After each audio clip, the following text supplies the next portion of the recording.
morning, we're kicking off a week-long series called Mirror Mirror, taking an unblinking look at cosmetic surgery. Julie Chen has been investigating the newest trends in the field. Hi, Julie. Good morning again, Jane. You know, there was a time when many people thought plastic surgery consisted of nose jobs and facelifts, but the art of cosmetic surgery is changing. And today, many professionals believe the traditional facelift isn't necessarily the best way to look younger.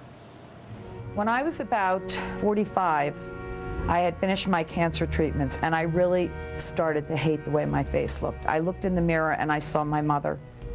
I just saw myself as a 55, 60-year-old woman. I didn't have that youthful, kind of fresh appearance that I used to have, and I was conscious of it. If you look at photos of Kathy Solomon taken a few years ago, you might not guess it's the same woman.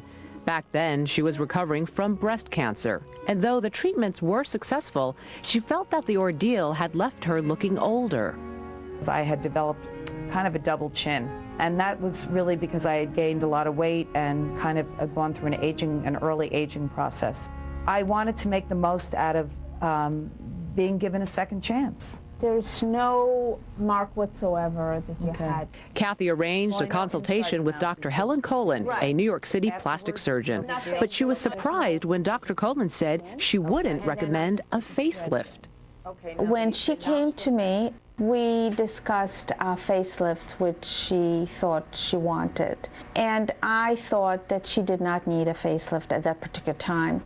Instead, they decided on several smaller procedures that could be tailored to Kathy's face. The first procedure was a liposuction of the neck with a little chin implant.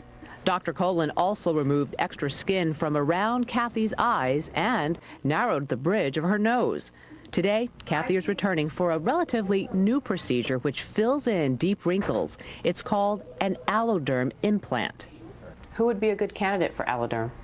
Anybody that has a deep furrow. I have put alloderm in nasolabial folds. That's the most common place, right in the deep grooves here.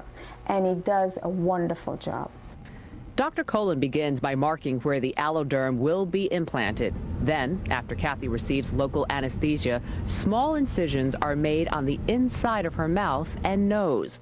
Finally, the two strips of alloderm are inserted into the incisions.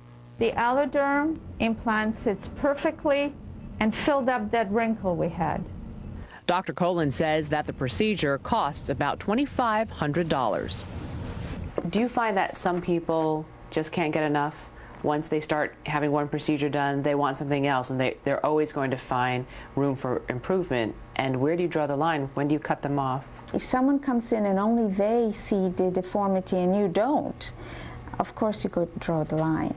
You know, you have to see something that can be improved and fairly without complications. Kathy Solomon says she loves her new look and that she's happy she didn't get a traditional facelift. There's a way of doing small procedures, you know, one procedure at a time over a period of time where you can gradually improve your looks without having it be a major shock to people, and you have time to grow into it. I look in the mirror now and I see a youthful, attractive 50-year-old woman, and I'm happy with myself. Now, in case you're wondering what alloderm is made of, the truth is that it is highly processed human tissue taken from cadavers. What's the difference between alloderm and collagen? Collagen is a temporary fix because the body absorbs it within a few months, and this alloderm can, in many cases, be permanent. And tomorrow, we're going to